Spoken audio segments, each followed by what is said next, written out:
రెక్కలు ముక్కలుగా దేహం తునకలుగా నిజాము యుద్ధానికి రుజువుగా నిలిచింది.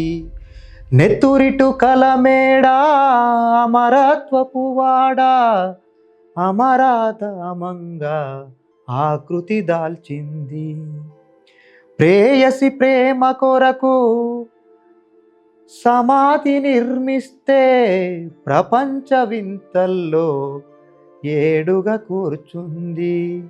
దండయాత్రలు చేసి రాజ్యాలు ఆక్రమిస్తే హిస్టరీ రీడరుగా లెసనై నిలిచింది. త్యాగాల్లో సైతం ఇంత పేదరికం ఉంటదా? కాకతీయ కోట పరకాల పౌరులారా, మన మట్టికి నెత్తుటి చరిత్ర ఉన్నది. ఆ చరిత్ర ఈనాడు గుర్తింపు లేనిది, గుర్తించబడనిది, గుర్తింపు లేనిది, గుర్తించబడనిది. భూమి కోసం, భుక్తి కోసం, సాయుధ రైతాంగ విముక్తి కోసం, వెట్టి చాకిరి విముక్తి కోసం జరిగిన పోరాటమే తెలంగాణ సాయుధ రైతాంగ పోరాటం. ఆనాడు ఆగస్టు 15న భారతదేశానికి స్వాతంత్రం వచ్చినప్పటికీ ఇంకా హైదరాబాదు సంస్థానం మాత్రం నిజాం చేతుల్లోనే ఉంది. ఇంకా మన హైదరాబాద్ సంస్థానానికి స్వాతంత్రం రాలేదు.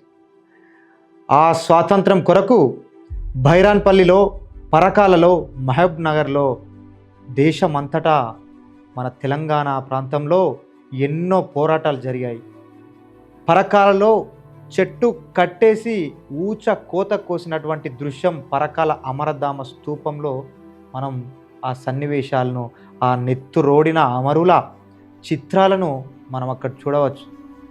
ఈరోజు పరకాల లాంటి, బైరాన్పల్లి లాంటివి ఏ పుస్తకాల్లో కూడా పాఠ్యాంశాలుగా పొందుపరచలేదు. ఒక ప్రేయసి కోసం షాజహాన్ తాజ్మహల్ కడితే ప్రపంచంలో 7వ వింతగా వర్ణిస్తూ అదొక టూరిస్ట్ ప్లేస్ అయింది. మనకు తాజ్మహల్ అనేది ఇవాళ ప్రపంచంలో 7 వింతలో ఒక వింతగా నిలిచింది. కానీ ఈ నేల కోసం, ఈ మట్టి కోసం, మన భూమి కోసం పోరాటం చేసిన అమరుల చిహ్నాల్ని ఎక్కడ పెట్టిండ్రు? ఏ పాఠ్య పుస్తకాల్లో పొందుపరిచిళ్ళు ఈ ప్రభుత్వాలు కానీ ఇంకేమైనా కానీ? కాబట్టి అప్పుడు సాయుధ రైతాంగ పోరాటం కొరకు రావి నారాయణ రెడ్డి, బద్దం ఎల్లారెడ్డి, షేక్ బందగి, దొడ్డి కుమరయ్య, చాకల ఐలమ్మ, పుచ్చలపల్లి సుందరయ్య గారు, ఇట్లాంటి వాళ్ళు ఎంతోమంది పోరాటాలు చేసి తమ ప్రాణాలని సైతం పక్కన పెట్టి ఈ నేల కోసం, ఈ భూమి కోసం పోరాటం చేశారు. అప్పటికి తెలంగాణలోని హైదరాబాద్ నగరం భారతదేశంలో కలిపినప్పటికీ కూడా ఈ రజాకార్ రాజు ప్రముఖంగా ప్రకటించారు.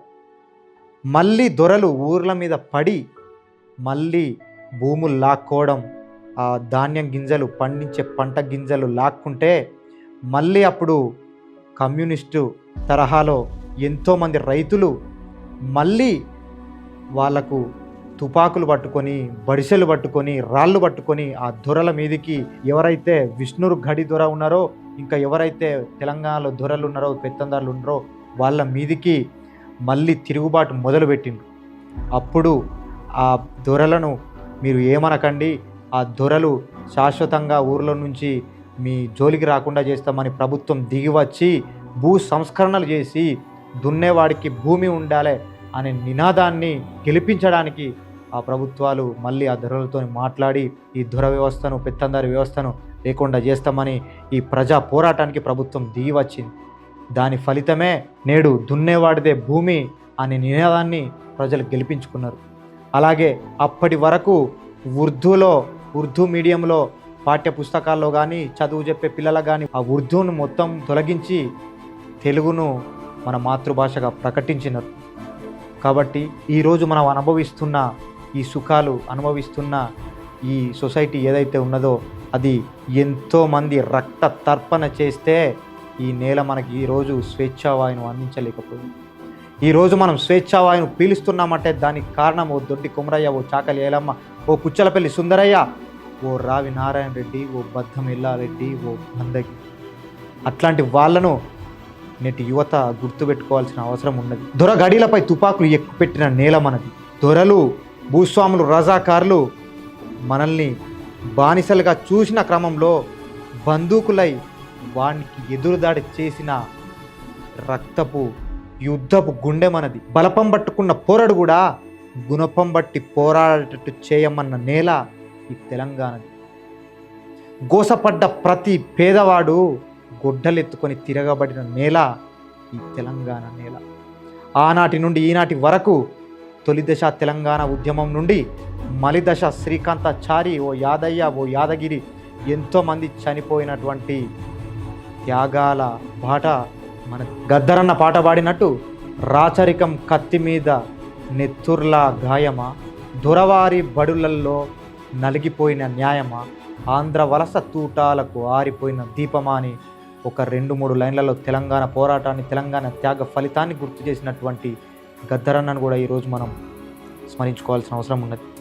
ఈ తెలంగాణ సాయుధ రైతాంగ పోరాటంలో అమరులు అసువులు బాసిన ఎంతోమంది నేడు ఈ కర్మభూమిలో కలిసిపోయినారు. కాబట్టి వాళ్ళందరి కోసం, ఆ రాచరికం పోకడలకు వచ్చిన ఆ రజాకార్లు, కాసిం, రజ్వీల తిరుగుబాటు చేసిన ప్రజల కోసం, భైరాన్పల్లి, పరకాల, ఇంకా ఎంతో తెలంగాణ నేలలో ఎక్కడ పడితే అక్కడ జాతీయ జెండాలు పట్టుకొని కమ్యూనిస్టు తరహాలో ఉద్యమం చేసి సాయుధ తెలంగాణ రైతాంగ పోరాటంలో మన నేల మనదని సాధించుకున్న అందరికీ, అమరులందరికీ ఒక్కసారి నా అక్షర మాల నివాళిగా ఇస్తూ ఒక చిన్న కవిత. చరిత్ర పుటంలో తెర వెనుక దాగి ఉన్న విప్లవ కథ అది. తెగించి కొట్లాడిన వీరుల కథ, ఆదర్శంగా నిలిచిన అమరుల కథ ఇది. దొరగడీలను కూల్చిన నేల, దోపిడిని ఎదిరించిన నేల, ఫిరంగి గుండ్లకు పేదోడి గుండెకి యుద్ధం జరిగిన నేల, బలిసి నోడి మెడలు వంచిన నేల, బడుగు జీవుల బానిస సంఖ్యలను తెంచిన నేల ఇది, మన తెలుగు నేల ఇది. రక్తపు మడుగుల్లో ఎరుపెక్కిన అడుగులతో నిజామోని గుండెల మీద అడుగు పెట్టిన నేల, వేల గొంతులు ఒక్కటై తెల్లవాడిని తరిమి కొట్టిన నేల, ఊపిరిని బిగపట్టి జెండాకు సెల్యూట్ కొట్టిన నేల మనది. ప్రజలు తమ ఆవేశాన్ని ఆయుధంగా చేసుకున్న వేళ, నిజామోడు తుపాకీ ఎక్కుపెట్టి వెనక్కి తగ్గని వేళ, ఆవేశంతో అడిగేసి దేశం కోసం నిశిలో కలిసిన వేళ, మనుషులు ముక్కలవుతున్న 3 రంగుల జెండాను నింగి కెగిరేసిన వేళ, తెల్లవాడిని తరిమి కొట్టిన నేల, చచ్చే ముందు కూడా సవాల్ విసిన నేల, అలాంటి నేల మనది. ఈ భరత భూమిని నీ బానిస సంఖ్యలను తెంచిన వేళ, స్వేచ్ఛా వాయును పీల్చిన వేళ, ఆ వేళను, ఈ నేలను ఎప్పటికీ మరవకు. ఖండం దాటిపోయినా, మొండెం తెగిపడిపోయినా, ఆ 3 రంగుల జెండాను మాత్రం ఎప్పటికీ మరవకు మిత్రమా, మరవకు. జోహార్ తెలంగాణ అమర వీరులకు, జోహార్ జోహార్.